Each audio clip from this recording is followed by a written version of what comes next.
hablábamos algo de unas neuronas interpretadoras. Entonces, fíjense esa parte, buenas noches, de la parte de integración de ese sistema nervioso. Niña, en el momento que le llegue la asistencia, pone el recargo, ¿no? Entonces, es la parte, digamos, y ahorita lo vamos a ver en la parte funcional, todo lo característico que es la parte del cerebro. Entonces, el cerebro va a estar, el cerebro va a estar dividido en varias caras. Vamos a hablar primero de una cara superficial. ¿Qué es esto? Simplemente es lo que yo estoy viendo cuando yo veo un cerebro en todo su contorno, va a ser la cara superficial. Luego tenemos una cara inferior, que va a ser cuando yo volteo, veo por debajo el cerebro, cara inferior. Luego veo una cara interna, que es cuando yo separo los dos hemisferios cerebrales. Entonces, lo que yo estoy viendo por acá, eso precisamente va a ser la cara interna. Y finalmente la cara interior. La cara interior, que es ya cuando hacemos cortes del cerebro, lo que voy a ver por dentro. ¿Sí? Entonces, vamos a ver inicialmente lo que es la cara superficial. Muy bien. El cerebro, como ustedes pueden ver en la imagen, está dividido en hemisferios, dos hemisferios cerebrales. Un hemisferio cerebral izquierdo, un hemisferio cerebral derecho. ¿Sí? Si ustedes se dan cuenta también, el cerebro no es liso. La superficie del cerebro, no es lisa. Tiene unas elevaciones, esto que estamos viendo acá, que van a recibir el nombre de giros o circunvoluciones. Cualquiera de los dos nombres que ustedes utilicen. Párele bolas a la clase. Deje la charladera, de que ella llega tarde y usted me la va a distraer. Espérese. Hasta antes hubiera giros o circunvoluciones. Giros o circunvoluciones. Les decía que cualquiera de los dos nombres lo pueden usar, el que se acuerden más. ¿Sí? Voy a hablarles un poquito como de socioantropología. ¿Sí? Hay una vieja francesa que se llama...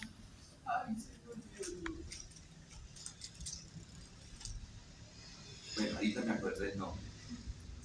Bueno, es la mujer que sabe más de la evolución del hombre. ¿Sí? Ay, se me olvidó el nombre. Esperen. Bueno, ahorita miro en la otra USB. En la otra USB el nombre de ella. Es la persona que sabe más de la evolución del hombre. Y ella dice que la evolución del cerebro del hombre, ¿sí? De lo que hoy día somos nosotros, cerebro, ¿cierto? Se ha dado en cada tantos millones de años. La evolución del hombre comienza más o menos cuando nosotros éramos unos lagartos, como especie de anfibios, ¿sí? Y el cerebro en ese momento era liso, no tenía circunvoluciones, no tenías... se me olvidaba decirle. Y lo que hay en medio de las circunvoluciones, estas rayitas se llaman surcos o cisuras. Entonces, cuando nosotros éramos como especie de reptiles, como especie de anfibios, el cerebro de nosotros era liso. Y de hecho, el cerebro de nosotros era alargado, ¿sí? Pues, miren la cara de la cabeza de un lagarto, pues el cerebro de ese lagarto tiene que ser así, ¿cierto? Porque la cabeza de él es alargada, así. Pero nosotros éramos así, ¿sí? Andambricud se llama la vieja. Andambricud. Y en ese proceso de evolución que se da en millones de años, ¿sí? Empezó a flexionarse la apófisis basilar del hueso esfenoides. O sea que el esfenoides era así, ¿sí? Y empezó a flexionarse después de miles de millones de años, empezó a flexionarse la apófisis basilar, iba haciendo esto. Y en esa medida que se iba flexionando, se iba recogiendo el hueso. Y obviamente obviamente al irse recogiendo el hueso, ¿qué pasaba con el cerebro? Se iba también, ¿qué? Pues recogiendo. E iban apareciendo las circunvoluciones, e iban apareciendo los surcos, las fisuras. Y en esa medida que el cerebro estaba sufriendo esa transformación, el cerebro se iba especializando, ¿sí? Se iba especializando. Y entonces ya, bueno, lo que nosotros de repente por ahí en el colegio nos enseñaban sobre la evolución natural, entonces ya ese anfibio en esa medida empezaba ya a caminar, ¿sí? Ya como arrodillado, como los simios, ya después la bipedestación, empezaron a, a perfeccionar el proceso de aprehensión o el proceso de agarre con las manos y así sucesivamente, ¿cierto? Es interesante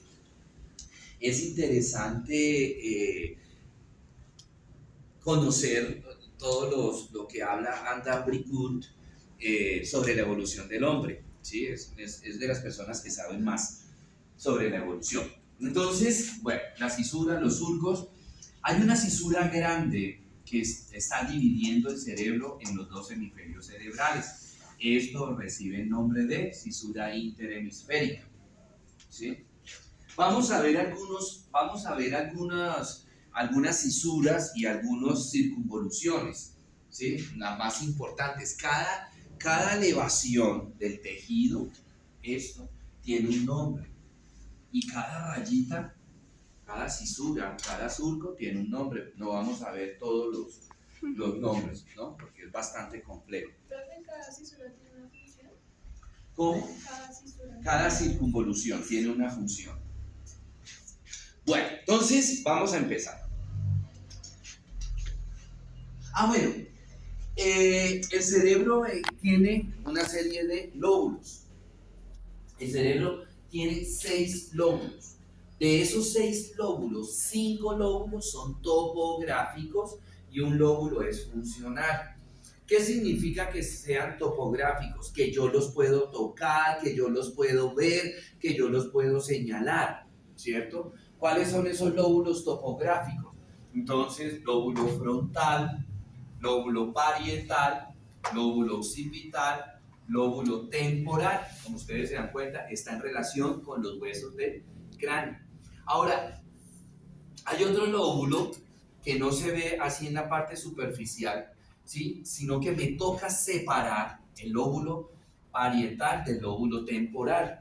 Y ese lóbulo se llama lóbulo de la ínsula. Está en la profundidad, el lóbulo de la ínsula, ¿sí? Fíjense que para poderlo ver se hubo necesidad de quitar parte del cerebro, quitar parte del lóbulo temporal, quitar parte del lóbulo parietal, inclusive parte del lóbulo frontal, ¿sí? Lóbulo de la ínsula. Mírenlo acá más bonito. Es pequeño, pues en comparación con los lóbulos, los otros lóbulos. Esos son los 5 lóbulos topográficos. Topográficos, ¿sí? Y hay un lóbulo funcional. ¿Qué quiere decir eso? Yo no se los puedo mostrar. Yo no les puedo decir, mire, este chico, este es, como si les puedo, este es el lóbulo frontal, va de aquí a acá, este es el lóbulo parietal, este es el lóbulo occipital. Con ese lóbulo no lo puedo mostrar. Se llama el lóbulo límbico.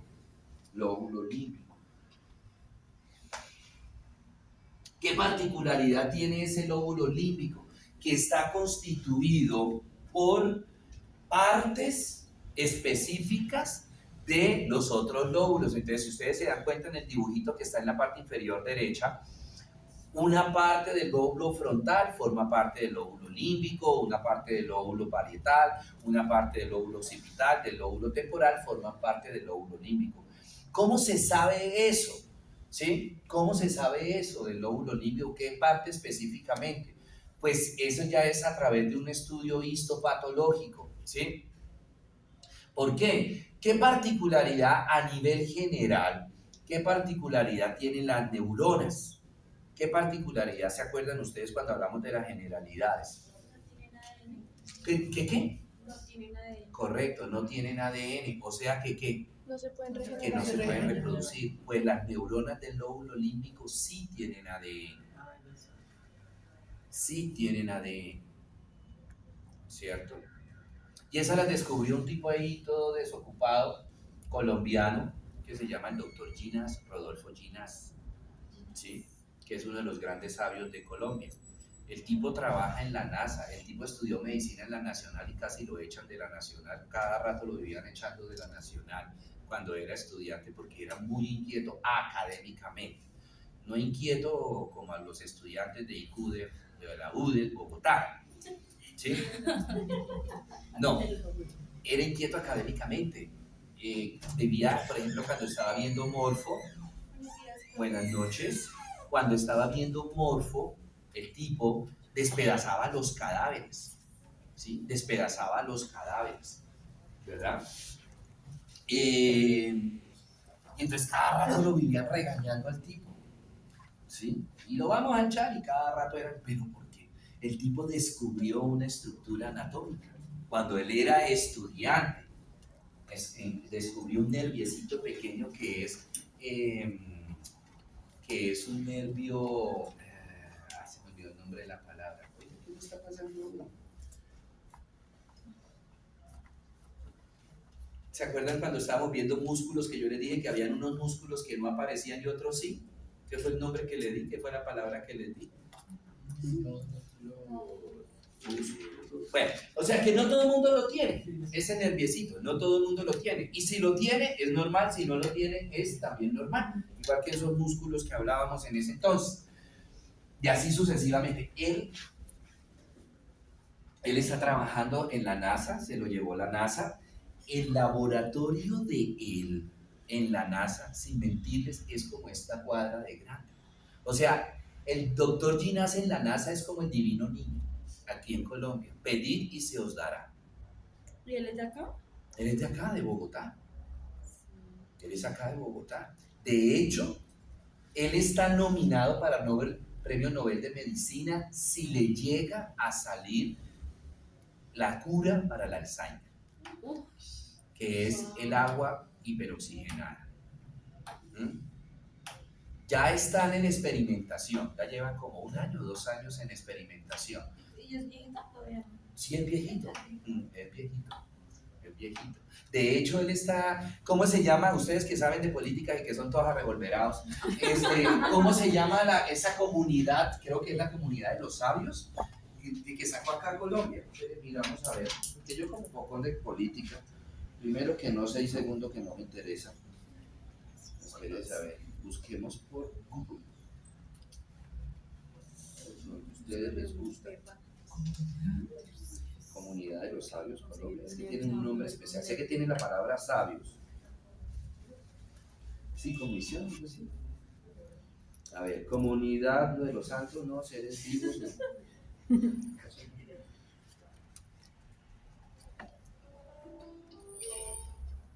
Comunidad no, ya vi que no es. A ver.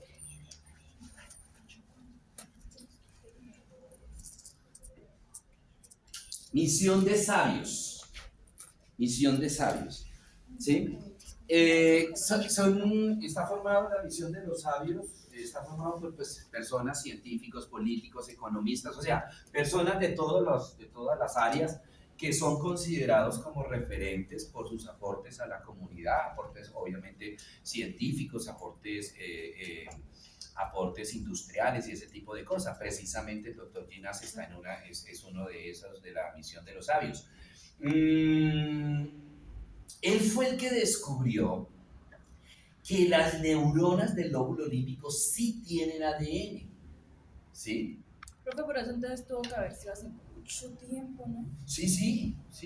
El lóbulo límbico no es, en mi época, por lo menos cuando yo estaba estudiando medicina, nos enseñan, no conocíamos ni el lóbulo de la ínsula ni el lóbulo límbico, o sea que esto es relativamente joven, pues a comparación de cuántos años llevamos enseñando, se lleva enseñando que solamente había 4 lóbulos, ¿cierto?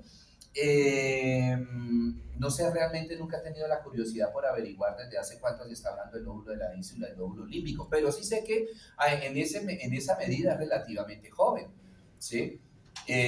Yo vine a enterarme del lóbulo límbico y del lóbulo de la ínsula, a ver, ¿cuánto tiempo les digo? Como en el 98, 97, que fui a un congreso de actualizaciones en medicina interna y pues había neurología y el neurólogo comenzó a hablar del lóbulo límbico, del lóbulo de la ínsula, haciendo la aclaración de que eran cosas nuevas, ¿sí? Entonces, pues sí, yo me acuerdo que nos miramos, ínsula límbico, ¿y eso qué? Y ahí fue cuando nos enseñaron toda esa cuestión. Y ya después empecé a investigar y cuando ya fui yo profesor de morfo en la Antonio Nariño, que fue en el 2000, a partir del 2000 ya nos tocó meter ese lóbulo de la ínsula y ese lóbulo límbico, meterlo dentro de la parte funcional. Y él descubrió que las neuronas del lóbulo límbico sí tienen ADN. De hecho, él tiene un cultivo de neuronas del lóbulo límbico. Y a través de ese cultivo, hoy día, por ejemplo, las personas que tienen, hablemoslo por ejemplo de este señor Fernando Montoya, lo recuerdan, lo conocen, que fue el técnico del Once Caldas, fue él, que le dispararon, ¿hace cuánto fue eso? ¿En el 2000?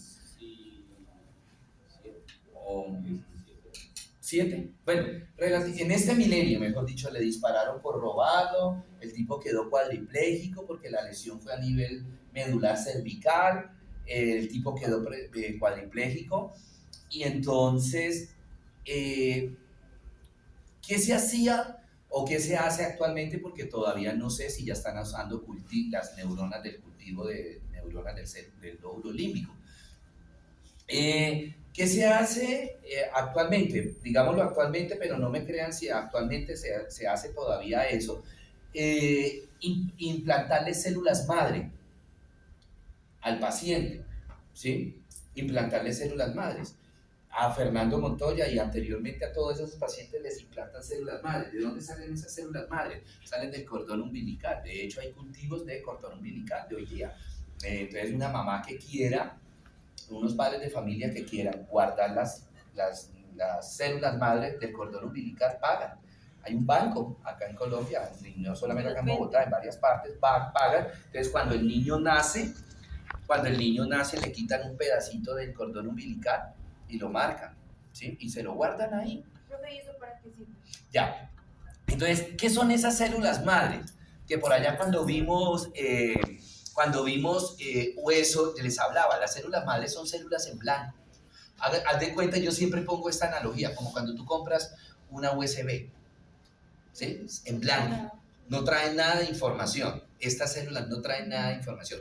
¿Qué ventaja tienen esas células madre? Que tienen la capacidad de empezar a parecerse estructural y funcionalmente a las neuronas o a las células donde las pongan, donde las cultiven.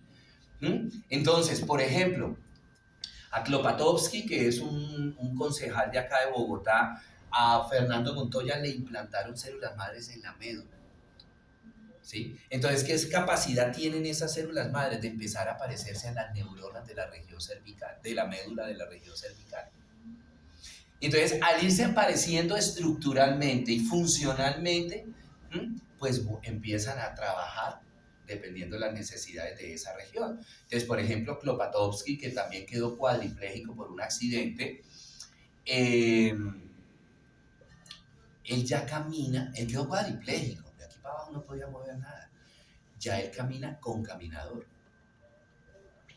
Fernando Montoya, pues está un poquito más atrasadito, pero Fernando Montoya también quedó cuadripléjico y él tenía que estar, o sea, él no, lo único que podía hacer era esto, nada más, porque él no podía mover brazos, no podía mover nada.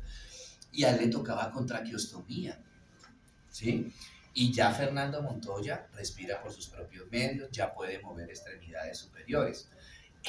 Ese proceso de que las células madre se vayan pareciendo a las neuronas, pues no es un proceso de una semana, de un mes, no, o sea, son años. ¿Sí? Es que ahorita mire a cuándo fue el accidente de él, ¿sí? Y pues hombre, que esa persona hoy día pueda respirar por sus propios medios, ya es mucho, y que no dependa de una traqueostomía, que ya pueda mover sus extremidades superiores después de estar sentenciado a quedar cuadripléjico, ya es mucho, ¿sí? Entonces, ¿qué es lo que está pretendiendo Ginás? ¿De dónde les dije que salen esas células madre? Cordón umbilical. Entonces Ginás dice que, hombre, primero que todo se va a demorar mucho esas células del cordón umbilical en estructuralmente parecerse a las neuronas, ¿sí? Porque no son células del sistema nervioso, sino de cordón umbilical, ¿verdad? Entonces él dice, si llegamos a implantarle neuronas del lóbulo límbico a una parte del sistema nervioso, yo acorto el tiempo de recuperación del paciente. ¿Por qué? Porque le estamos implantando neuronas.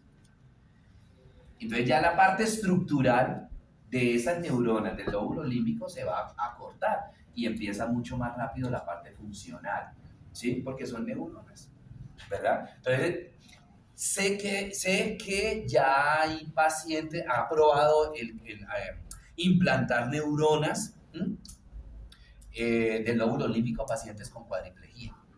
Esperemos a ver si funciona, ¿sí? Pero pues como eso tienen que comprobarlo por años para que sea avalado, que sea autorizado.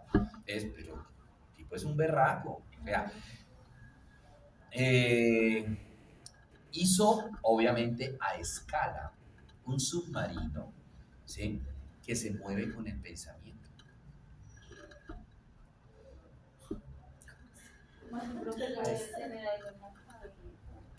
Tiene lo mismo que usted tiene. Sí, o sea, pero no se coloca nada. ¿Ah? No sé. Yo solamente leí, pero no he visto cómo sería. Pero yo me imagino pues que tiene que haber como un casco que transmita los impulsos electromagnéticos a el submarino, que no sé qué tendrá para hacer la recepción de eso, ¿verdad? En algún momento que tengan libre, lean biografías del tipo. El tipo es o sea, yo estuve en un congreso con él antes de la pandemia, como el año anterior de la pandemia, y de verdad que queda, ya ha sacado libros, queda uno boquiabierto. Y uno diría, no, mejor dicho, pues lastimosamente él es un cerebro fugado, ¿no? Él estuvo buscando acá patrocinio en Colombia.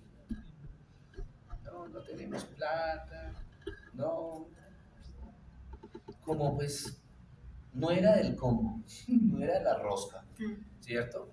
Entonces, y mire, ahora sí le están suplicando, venga, ahora sí le están, y que venga, pero yo de la NASA, a ver, ¿Qué le pasa? Sí. va a renunciar a la NASA para venirse acá a una universidad o a un hospital a suplicar, a rogar que le den 100 pesos pues para comprarse una jeringa. ¿En Texas? Y ahora, lo único que él aceptó fue formar parte de eso de la misión de los sabios. Fue lo único que él aceptó. Pero el laboratorio, vuelvo y le digo, el laboratorio, yo vi unas fotos del laboratorio, es como esta cuadra de grande y como 8 pisos, 10 pisos. Y el tipo es solamente llegar y decir, bueno, yo necesito tal cosa, ¿dónde le firmo el cheque, doctor? ¿Sí? Algo más o menos parecido de pronto, que yo también lo admiro mucho, a Manuel Elkin Patarroyo, ¿sí? El tipo en Brasil fue que lo apoyaron para la vacuna contra la malaria. Después de tanto rogarle, porque estaba obteniendo como buenos resultados, entonces aceptó venirse para acá. Y se vino para acá, y él mismo lo dijo, estoy arrepentido. Le cerraron el laboratorio en la Nacional. ¿Ven? Porque es que de pronto no entendemos que hay cosas que no se pueden ver en 1 año, 2 años, 3 años. Y un proceso investigativo requiere que estén soltando plata, y más si es un proceso investigativo que se va a demorar. Pues lastimosamente la primera prueba que él hizo con la vacuna de la malaria, pues no le salió. Y por eso le dice, no, pues esta vaina es de éxito o fracaso, ¿sí? Nadie le asegura a usted que usted está investigando tal cosa o está creando tal vaina, que en la primera prueba le va a salir. ¿Mm? Pero como no le salió la vacuna, ¿sí? Al principio le estaba saliendo, pero después no se sabe qué pasó, que empezaron los pacientes a infectarse de malaria, ¿verdad? Entonces, no, usted no sabe, venga, cerremos el laboratorio. Ese es perratón cómico, ¿cierto? No hay como apoyo, ¿no? No hay apoyo.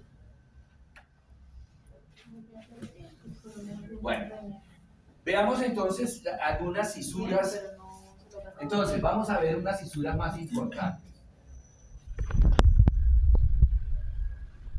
Esta se llama cisura precentral, ¿sí? Esta cisura anteriormente era la que se llamaba cisura de Rolando. Puede que ya epónimos no se usa, ¿sí? Cisura de cisura central, perdón, central. Delante de la cisura central hay otra, que es la cisura precentral. Y detrás de la cisura precentral hay otra, la cisura postcentral. Vamos a ver primero las cisuras y luego los giros, ¿sí? Hay otra que está separando el lóbulo temporal del lóbulo frontal y parietal. Cisura lateral, era la que anteriormente se llamaba cisura de Silvio.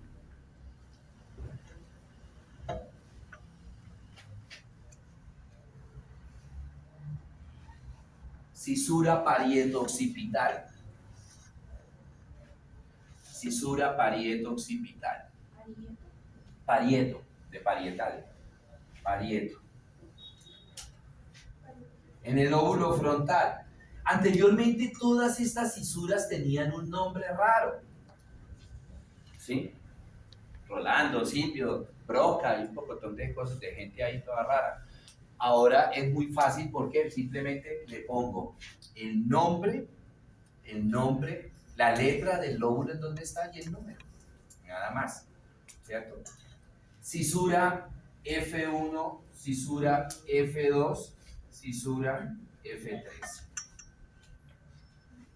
¿Sí?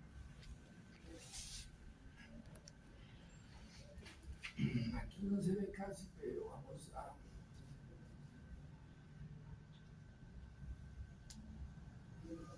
Cisura P1.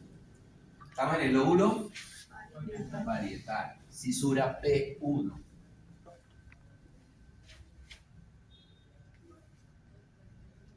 Cisura O1, O2.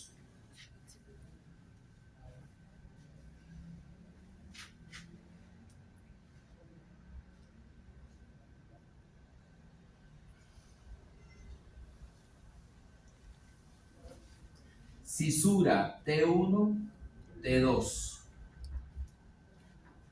Esas son las principales, porque ya después vienen entonces cada rayita de esta, ponerle F4, F5, F6 y así sucesivamente. Vamos a ver las más importantes, ¿cierto? Bueno, esas son las cisuras más importantes, ¿cierto? En la cara superficial. Tenemos ahora los giros. Que si yo me sé el nombre de la cisura, pues ya me sé el nombre de los giros. ¿Sí? Por encima de la cisura F1,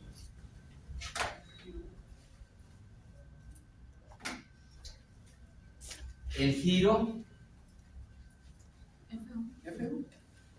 Entre la cisura F1 y F2, giro entre la cisura F2 y F3. Por encima de la cisura P1, el giro, y por debajo. Por encima de la cisura O1, el giro.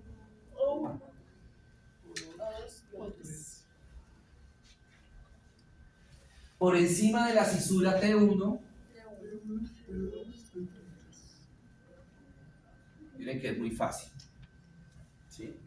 Anteriormente, que un Broca, que un Wernicke, que... ¿Sí? ¿Listo?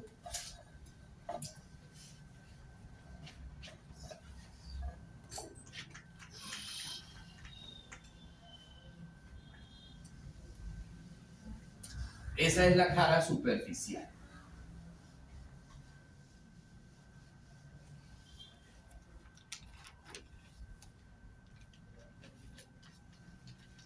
Muy bien. Aquí está la cisura interhemisférica, ¿cierto? La cisura central, la precentral y la postcentral. Ay, qué mal. Bueno, siempre me olvida esa. Ok. Ahora, estructuralmente, entre la cisura central y la precentral está este giro que no le había dado el nombre. Ese giro se llama giro precentral. Entre la cisura central y la cisura postcentral está el giro postcentral. Sí. Estructuralmente.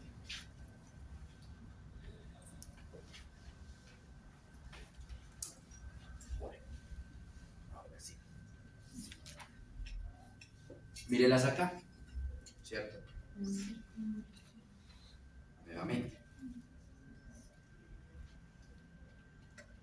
Ahora veamos la cara inferior. Volteo el cerebro. ¿Sí? La cara inferior, volteo el cerebro.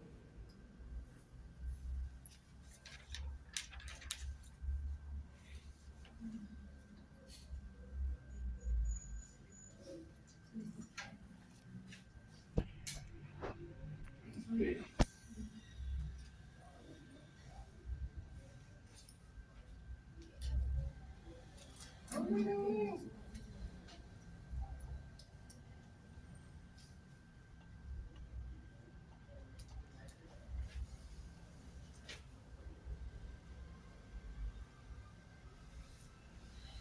Listo. Volteé el cerebro. Veo esta cisura que se va a llamar la cisura olfatoria. Encima de esa cisura, ahí veo una telita como una laminita. Esta, ¿la ven? Acá, el que está con el número 5. Ese es el nervio olfatorio. Sí. Por eso se dice que el nervio olfatorio y el nervio óptico son prolongaciones de la corteza cerebral. Mire la prolongación. ¿Se acuerdan? En algún momento les dije, vimos en el tallo, el nacimiento del primer par craneal. Sí. El nacimiento del primer par craneal lo vimos en el tallo, donde muéstrenme, enséñenme. Ah, no. No solo lo nombramos.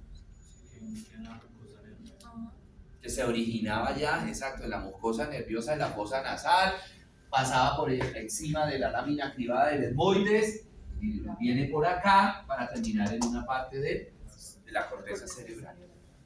¿Sí? Este giro que está, esta sería la cisura interhemisférica. Este giro que está hacia la parte medial de la cisura olfatoria, pues se va a llamar el giro olfatorio. Esta que ustedes ven acá se llama el surco en H. Y todo lo que está alrededor del surco en H se llama giro orbitario. Todo lo que está alrededor se llama giro orbitario. Esa es la cisura lateral que viene de la cara superficial y se me mete por debajo.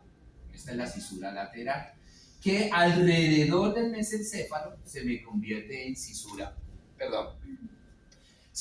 o surco transverso. Cisura o surco transverso. ¿Sí? Muy bien. Este era el lóbulo temporal, ¿cierto? Aquí estaba la cisura lateral. ¿Se acuerdan que veía que T1, T2 y el giro era T1, T2, T3? Ahora, si yo esto lo volteo, sigo viendo la circunvolución T3. T3 cuando yo lo veo por la parte lateral es pequeño. Aquí lo hice muy grande. Es pequeñito. ¿Sí? Al voltear el cerebro, sigo viendo el giro T3. Luego veo la cisura T4. Cisura T4. Y luego veo la cisura T5. Entre la cisura T4 y T5 veo el giro ¿qué? Y hacia la parte medial de la cisura T5, ¿qué giro veo? T5. Ahora, yo busco en la cisura T5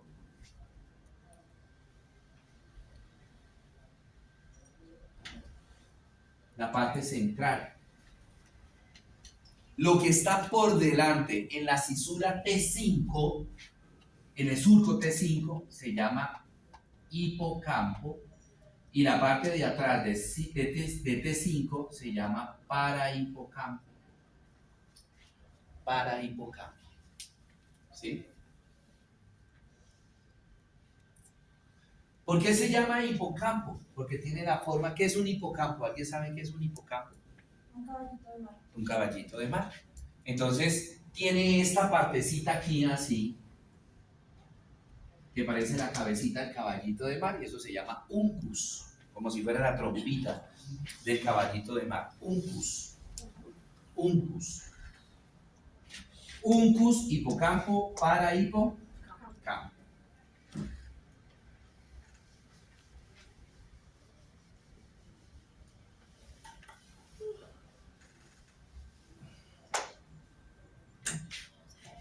Bueno,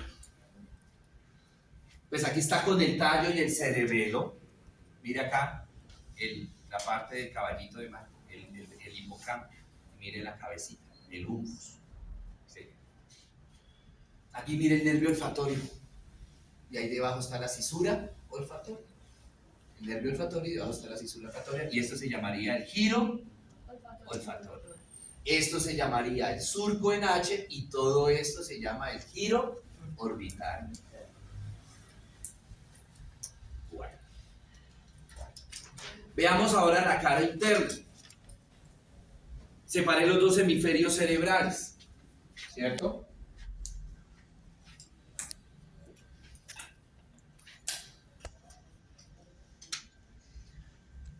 Veo una comisura. Esa comisura está constituida por sustancia blanca. ¿Sí? La constitución es la distribución de esa sustancia blanca se llama cuerpo calloso. ¿Sí? Y está constituido por sustancia blanca. Y si es sustancia blanca, ¿quién está formando esa sustancia blanca? Los axones. Correcto. Prolongaciones de neuronas, principalmente axones. Encima de esa sustancia blanca, de ese cuerpo calloso, veo una cisura que se va a llamar precisamente la cisura del cuerpo calloso. Cisura del cuerpo calloso. Ese cuerpo calloso, vamos a dibujarlo.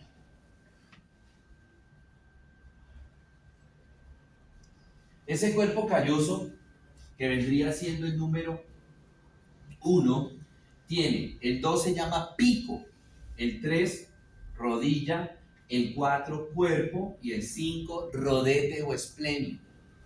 Todas esas son partes del cuerpo calloso. Pico, rodilla, cuerpo, rodete. ¿Sí? Esplenio se usaba en mi época, ahora le cambiaron, bueno, ahora no, hace bastante tiempo le cambiaron el nombre de esplenio por rodete. Debajo del cuerpo calloso veo esta pelota, que se llama tálamo. ¿Le suena la palabra tálamo? ¿A qué le suena? Donde llegan las neuronas. Donde hacen sinapsis, ¿sí? Las neuronas, las segundas neuronas con la tercera neurona de las vías aferentes, tanto raquídea como medular, ahí en el tálamo. ¿Sí? Muy bien, y veo un espacio entre el cuerpo calloso y el tálamo, veo un espacio, un hueco.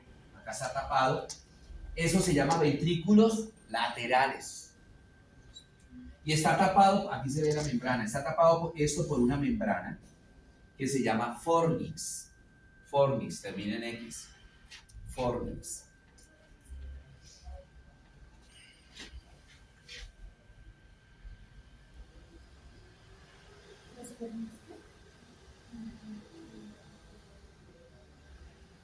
Encima de la cisura del cuerpo calloso, o encima del cuerpo calloso, vemos una circunvolución, la 6, que se llama circunvolución del cíngulo. Circunvolución del cíngulo. Y encima de la circunvolución del cíngulo veo una cisura, que se llama la cisura calloso marginal. Cisura calloso marginal. ¿Sí?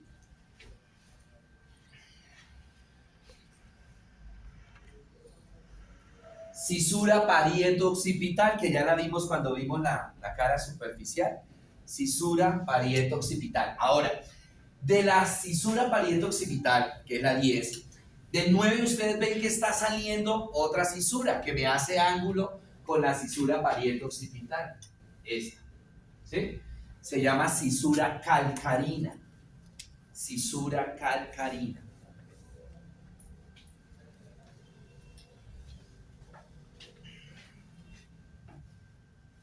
Bueno.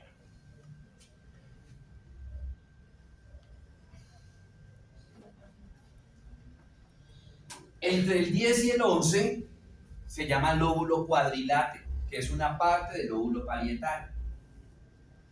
¿Sí? Lóbulo cuadrilátero. Por ahí. Acá veo el tallo, mesencéfalo, protuberancia, ¿no? Mesencéfalo, protuberancia.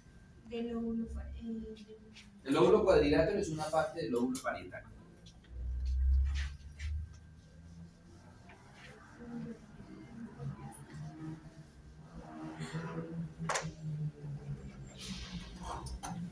Aquí, volvamos a ver. Entonces, estoy dibujando el cuerpo calloso. Pico, rodilla, cuerpo, rodete. Encima del cuerpo calloso hay una cisura que se va a llamar la cisura del cuerpo calloso. Lo que está en amarillo es alrededor del cuerpo calloso la circunvolución del cíngulo. Circunvolución del cíngulo. Y la cisura que está encima de la circunvolución del cíngulo se llama cisura calloso marginal. Este hueco que veo, ventrículo lateral. Ventrículo lateral. ¿Y si ve la telita? Formes. Mire el tálamo. ¿Sí? El azulito, lóbulo cuadrilátero. Entre el azul y el verde, cisura parieto occipital. Y haciéndome el ángulo, la cisura calcarina. Cisura calcarina. ¿Sí? Miren cómo se ve bonito acá el uncus. El uncus. Y aquí vendría siendo el caballito de mar. ¿Sí? Entonces, uncus, hipocampo y más atrás el parahipocampo.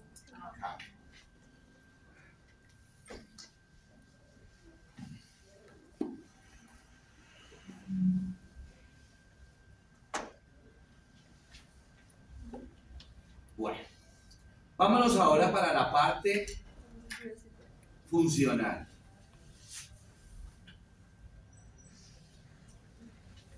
Vamos a hacer nuevamente la central,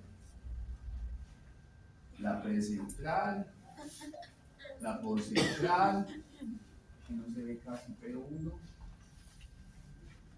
la parieto occipital, uno o dos, la lateral,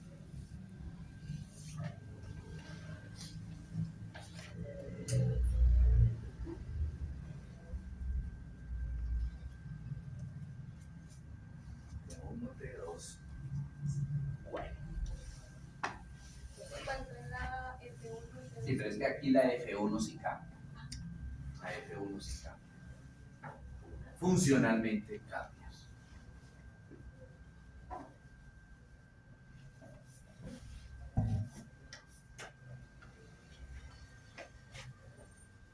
Bueno. Muy bien. Funcionalmente. ¿Cómo les dije estructuralmente que se llamaba este? Giro precentral. Estructuralmente. Funcionalmente se va a llamar área motora primaria. Área motora primaria.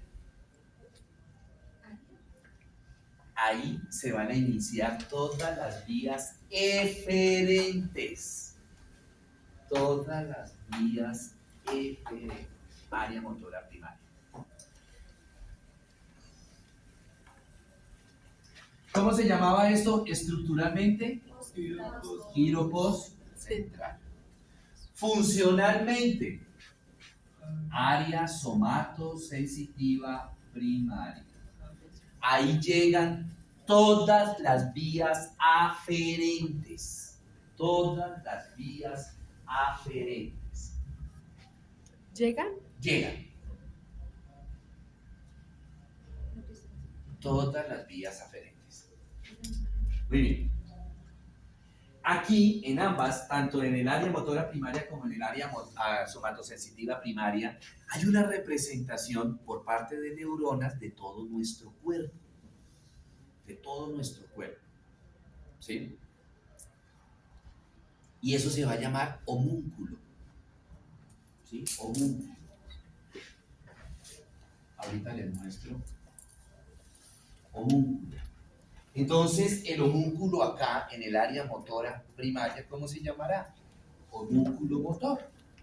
Y acá se llamará ¿cómo? Homúnculo sensitivo. ¿Qué particularidad tiene la representación del homúnculo de nuestro cuerpo? ¿Qué particularidad tiene? Que el cuerpo ahí está invertido. ¿Sí? El cuerpo ahí está invertido.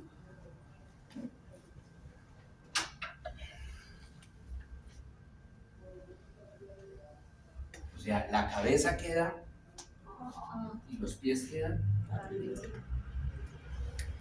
¿Sí? Y el otro, profe, también es lo mismo. Igual. Simplemente que un homúnculo va a ser para la parte motora y otro homúnculo va a ser para la parte sensitiva. ¿Sí? Entonces, por decir un ejemplo,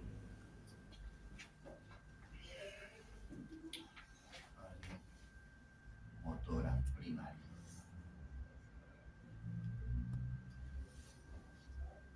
Por decir un ejemplo, creo que ayer les decía, ¿sí? Y si no, pues en algún momento lo decía. Madre, me pisaron el dedo me pisaron en el pie derecho. ¿A dónde llega esa información? ¿A dónde llega? A la homúnculo sensitiva. ¿A qué? Funcionalmente, estamos hablando. Sensitiva. Sensitiva primaria, dolor. Aquí llegan todas las vías aferentes. Dolor. ¿A qué parte de esa área somatosensitiva primaria llega? ¿En la parte de abajo, en la mitad o arriba? Arriba, porque acuérdese que los pies están acá. Estamos invertidos.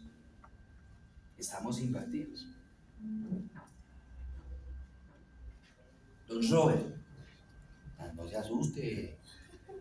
Dolor de muela, ¿a dónde llega? A la área sensitiva primaria. Ajá, ¿y en qué parte? En la parte de abajo. En la parte de abajo, que está la cabeza. Fíjense que cada vez vamos desglosando más y vamos entendiendo más. ¿Sí? Entonces ya no solamente sabemos que nos va a llegar, que, ay, fue madre, que... a ver. Sí, sigamos con el mismo ejemplo. Ya sabemos que el dolor de muela, el dolor de cabeza, el dolor del cuerpo, del pie, de la mano, llegaba, inicialmente aprendimos que llegaba ¿a dónde? A una parte de la corteza cerebral. Luego ahorita aprendimos que llegaba a esta parte que se llamaba giro postcentral. Y ahora discrimino más, ¿en qué parte del giro postcentral me va a llegar ese impulso? Que me duele la cabeza, por ejemplo. Entonces ya sabemos que me va a llevar a la parte inferior del giro postcentral. O puedo decir en la parte inferior del homúnculo sensitivo. ¿Sí?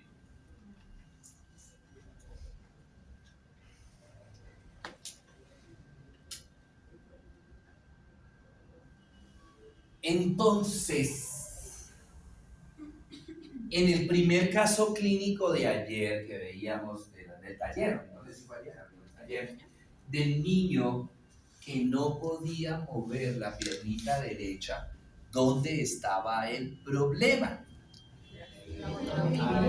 ¿Cómo? Espere, aún. ¿En la motora superior? Nombres completos.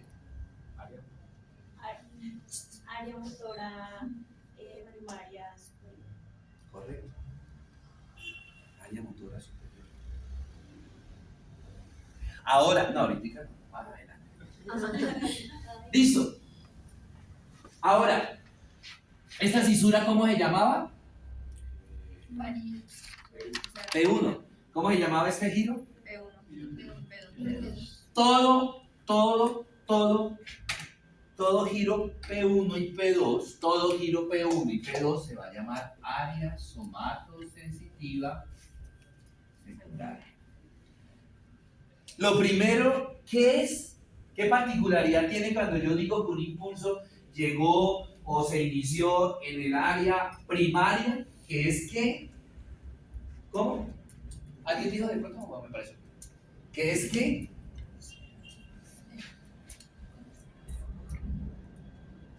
Repite la pregunta, Vale, ahora. ¿Qué particularidad tiene un impulso que yo digo y que llegue, en este caso, impulso, área somatosensitiva primaria? ¿Qué particularidad tiene? ¿Que llega a qué? Consciente. No. Pues sí, consciente porque llega a corteza, pero ¿qué particularidad tiene? ¿Qué característica tiene? Ejemplo. Me pisaron. Es burda. Es burda. Todo lo que llegue al área somatosensitiva primaria es burda. Todo lo que se inicie en el área motora primaria es burdo. Ahora, ¿qué particularidad tiene un impulso que pasó de la área primaria al área secundaria? Que se discriminó. Y esa discriminación va igual que en el homúnculo sensitivo. Entonces, cuando yo digo, me pisaron el dedo gordo del pie derecho, juntico a la uña que tengo encarnada, la pasé de la primaria a la secundaria porque estoy discriminando. Ahora díganme ustedes, ¿a qué parte del área somatosensitiva secundaria llegó? A P1. ¿A todo P1? No. A la parte superior de P1. Traslado del homúnculo sensitivo, cabeza, pies, lo traslado para acá. Entonces esto será cabeza, esto será tórax, extremidad superior, abdomen, pelvis y extremidad inferior. ¿Sí? ¿Listos? No me griten. What time is in the Guacharaco clock? No, está muy temprano para darle el break. Confundámonos más. Vámonos para el lóbulo occipital. Todo el lóbulo occipital es visual. Todo es visual. Estructuralmente, ¿esto era qué? Estructuralmente. O1. Ahora se va a llamar área visual primaria. ¿Y así se le llama todo? A la 1, el lado hacia el antes. O. El O1. O. El 1. O1 hasta ahora. Esa cosa que nos pasa a veces que nos paramos, empiezo a mirar. ¿Cómo? No, o sí, pero no detallo. Simplemente estoy pensando, ¿qué hago con estos niños de morfo, de IQ, del grupo A que llegan tarde a clase? ¿Qué hago? Dios santo, ilumina, envíame el Espíritu Santo. Pero no estoy detallando, no, de la U desde allá de Bucaramanga. Sí. Hoy todos llegaron puntuales. Entonces, estoy viendo un pocotón de cosas, pero no estoy detallando nada. O uno. ¿Sí? Me pongo aquí por esta pantalla de cine que tengo tan grande, empiezo a mirar todo, pero no detallo nada. O uno. O2 y O3. Área visual secundaria. Cuando yo les digo, chicos, háganme un favor, miren por la ventana, allá a la izquierda, un letrero negro con azul que tiene unas letras blancas que ya dice Skechers. Entonces ya les estoy diciendo que de todo este panorama dirijan su visión a un punto determinado. ¿Señor? Eso. O que yo les digo, bueno chicos, háganme un favor. Me van a dibujar lo que están viendo en este ventanal. Ya ustedes empiezan a detallar colores, empiezan a detallar profundidad, lo que está cerca, lo que está hacia la mitad, lo que está hacia el fondo de lo que yo estoy viendo. Empiezo a detallar dimensiones, altura, ancho. Eso pasa al área visual secundaria. ¿Sí? Muy bien. Estructural. La parte posterior de T1, es el área auditiva primaria. Área auditiva primaria. Voy por la calle caminando, escucho gente hablando, escucho pitos, escucho que están haciendo una obra, escucho retroexcavadoras, escucho los bafles que sacaron en el almacén de las ferias de Brasil y solo cucos, escucho el reggaetón que están poniendo ahí, escucho la persona que está gritando que a 10,000 pesos el almuerzo, pero no le estoy pariendo bola a nada. Escucho todo ese sancocho, ese collage, lo escucho. Área auditiva primaria. ¿Sí? Parte posterior de T2, área auditiva secundaria. Seguimos caminando y entonces estamos pasando por los almacenes y lo de la música y le digo yo a Robert, oiga Robert, si escucha esa canción, me encanta esa canción. ¿Qué le estoy diciendo? Que de todo ese collage de ruidos, de sonidos, de pitos, de gente y toda esa cuestión, que centre la atención en un solo ruido que se llama canción. ¿Mm? Otro ejemplo. Las personas que saben de tocar guitarra y cualquier instrumento, entonces están escuchando una canción y le dicen, oiga la guitarra. ¿Qué le estoy diciendo? Que de todos esos instrumentos que están sonando en esa canción, que saque el sonido de la guitarra. Esas personas que precisamente también igual de la guitarra empiezan a sacar las notas de oído, área auditiva secundaria. ¿Sí? El resto del lóbulo temporal es súper importante porque tengo... No, todavía no. Vamos para acá. Vámonos para el lóbulo frontal. Entonces, esta es. No les voy a publicar la vida. Tenemos área motora primaria, que era el homúnculo motor, ¿cierto? Área premotora. La parte central del lóbulo frontal. Área premotora. Ahí se inician todos los movimientos que no son burdos, sino que son elaborados. Aquellos movimientos que requieren destreza, habilidad, coordinación. Entonces, ejemplo, para estar escribiendo ustedes ahora requieren destreza, requieren coordinación. El movimiento se inició ahí, pasó al área motora primaria y de ahí bajó al órgano efector, que va a ser la mano, la extremidad superior. Caminar requiere coordinación, ¿cierto? Montar cicla, los que vienen en moto, eso requiere coordinación. ¿Correcto?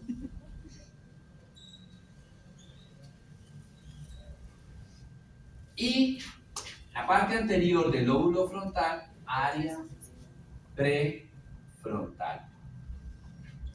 ¿Qué hay ahí en el área prefrontal? Ahí está la memoria a corto plazo, ahí está la atención, ahí está la concentración. Toda la información que ustedes están recibiendo en este momento está llegando ahí, al área prefrontal. ¿Qué particularidad tiene esa información que queda en el área prefrontal? Es una información lábil, es una información que fácilmente se puede desplazar, ¿sí? Si después de la clase mía tienen otra clase, pues los conocimientos que les está dando el otro profesor les van a empezar a desplazar esta información. Y de repente entonces a la hora del almuerzo era, ¿cómo es que se llama la cisura esa que no sé qué? Ya se nos olvidó, ¿sí? ¿Dónde era que quedaba el área auditiva secundaria? ¿Dónde era que quedaba? ¿En el lóbulo occipital? Sí, en el lóbulo temporal, pero ¿en qué parte del lóbulo temporal? Se nos olvida parte de la información, ¿sí? Atención y concentración, ¿sí? Está ahí también. Entonces vivo más pendiente del celular, ¿verdad? La atención la fijé en qué. No es lo que el profesor está explicando, sino en el que el celular me sonó que me llegó un mensaje, me vibró que me llegó un mensaje y empiezo a, mi concentración la empiezo a ¿quién me escribiría? ¿Sí? ¿Será el pelado ese que me estoy levantando en radiología de primero? ¿O será el chico de radiología de quinto? ¿O será el pelado de IQ de tercero? La concentración la desvío. Ahí es donde radica el problema de estos niños que tienen DTH, deterioro de la atención, trastornos de la atención, los niños que tienen atención dispersa, ¿sí? Los niños que tienen problemas de dislexia, bradicinesia, ¿sí? Acalculia, discalculia, todo eso, el problema está ahí. ¿Esa información que se desplaza entre el alumnado o su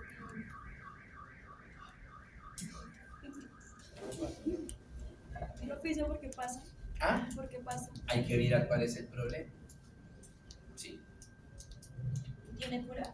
¿Tratamiento? ¿Y los niños nacen con eso o a través de Se va adquiriendo, cómo desarrolla se eso? va adquiriendo el problema. ¿Sí? En la medida que se va haciendo el proceso de desarrollo de madurez, digamos que en cierta medida los papás tienen algo de responsabilidad, ¿no? Que permiten el niño que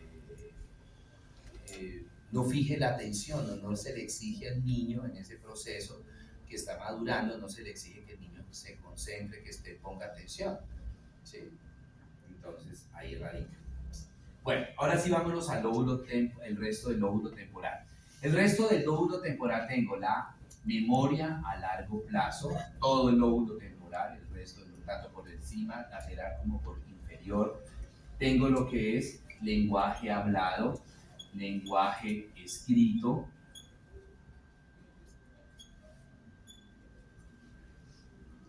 ¿cierto? Tengo áreas de asociación, todo. ¿Sí? Lenguaje hablado, pues que ustedes sepan hablar. ¿En qué sentido? De que si yo quiero decir que el carro es azul, yo exprese que con las palabras son el carro es azul, ¿sí? Y no que yo diga, como sucede en algunos trastornos, que yo quiero decir el carro es azul y digo el cielo está despejado, ¿sí?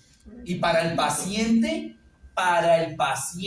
dijo el carro es azul, pero nosotros le escuchamos que no dijo el carro es azul, sino que el cielo está despejado, ¿sí? Lenguaje hablado escrito. En el colegio nos hacían los famosos dictados, ¿se acuerdan?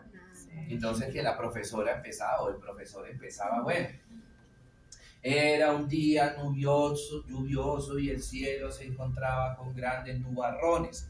Pues que yo entienda esas palabras, ¿Sí? ¿Para poder qué?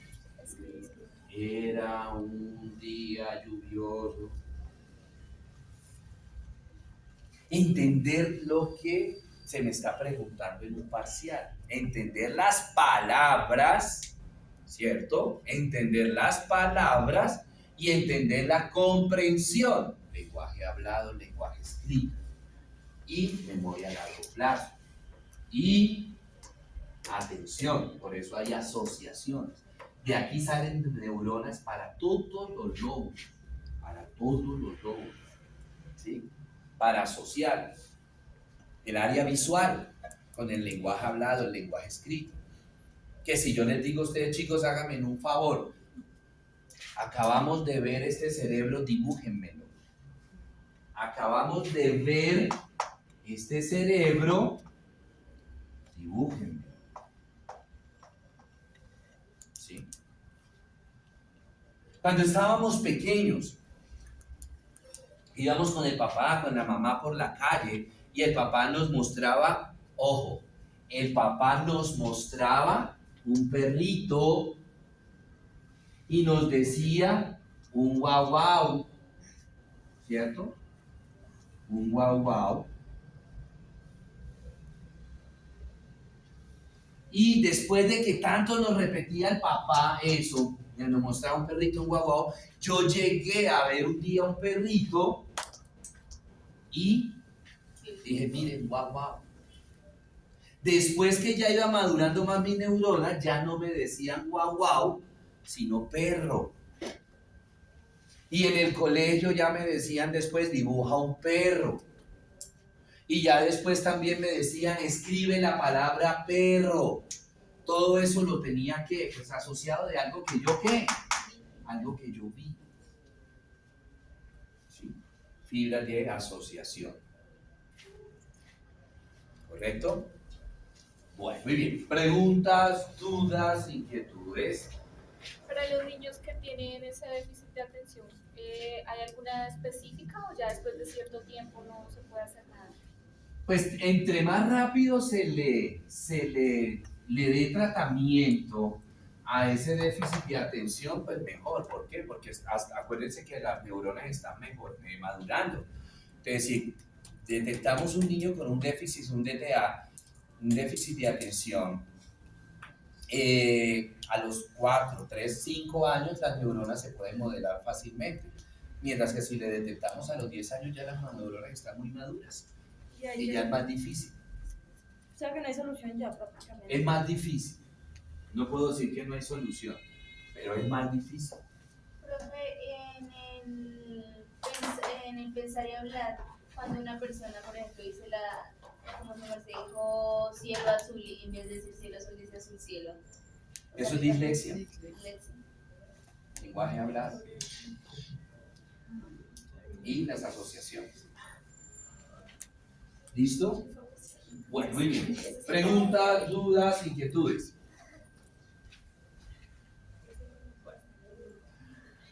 Hagamos un breakcito. ¿Sí? Entonces, a las 9 nos...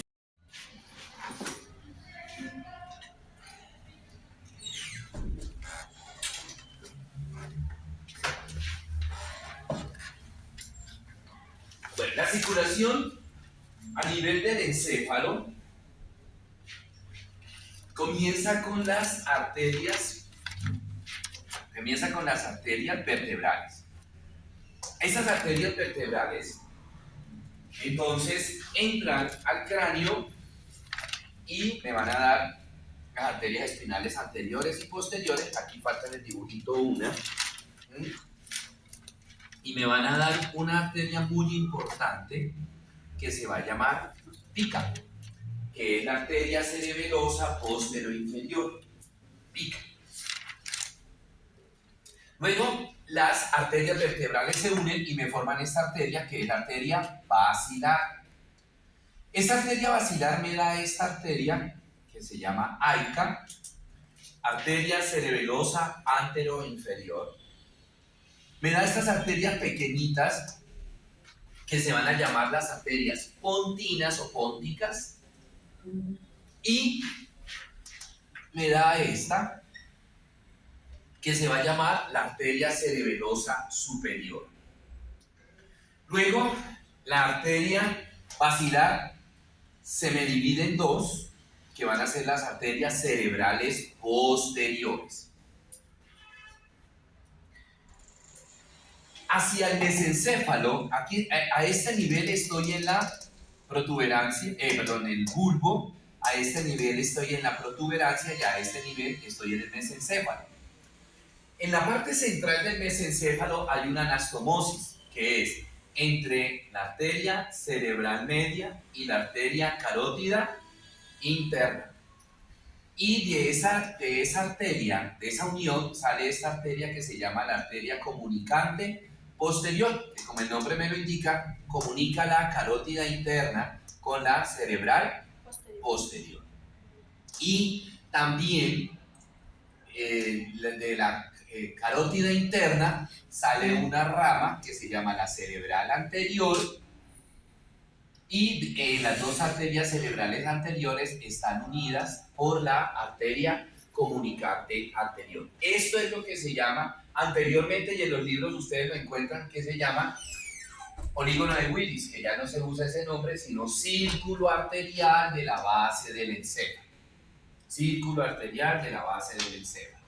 ¿Listos? Bueno, muy bien.